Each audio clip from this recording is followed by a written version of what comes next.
Everyone, माझ्या channel मध्ये तुमचं स्वागत आहे। आज मी तुम्हाला पोहे आणि कच्च्या बटाट्याचा परोठा कसा बनवायचा ते दाखवणार आहे।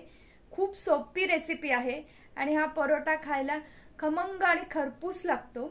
रोज रोज कांदा पोहा खाऊन कंटाळा आला असेल तर हा परोठा नक्की करून बघा। चला तर मग रेसिपीला सुरुवात करूया।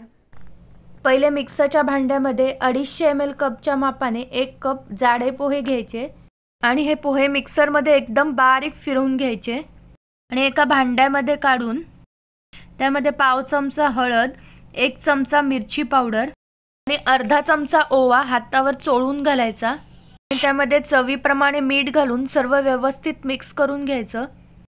नंतर मिक्सरच्या भांड्यामध्ये 7 ते 8 लसूणच्या पाकळ्या, आल्याचा तुकडा आणि 2 हिरव्या मिरच्या एकदा फिरवून घ्यायच्या।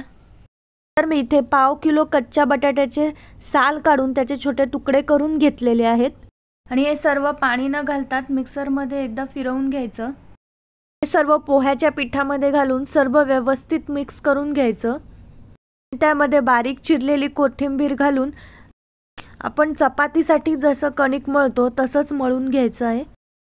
मळून झाल्यानंतर हे 15 मिनिटं तसंच ठेवायचे आहे, म्हणजे पोहे व्यवस्थित भिजतात। 15 मिनिटांनंतर तुम्हाला ज्या आकाराचा पराठा हवाय त्याप्रमाणे गोळे करून लाटून घ्यायचे।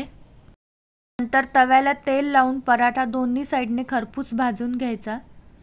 अशा प्रकारे पोह्याचा परोठा तयार झालेला आहे। आणि अशाच वेगवेगळ्या रेसिपीज पाहण्यासाठी माझ्या चॅनलला लाईक करा, शेअर करा आणि सबस्क्राइब करा। बाय।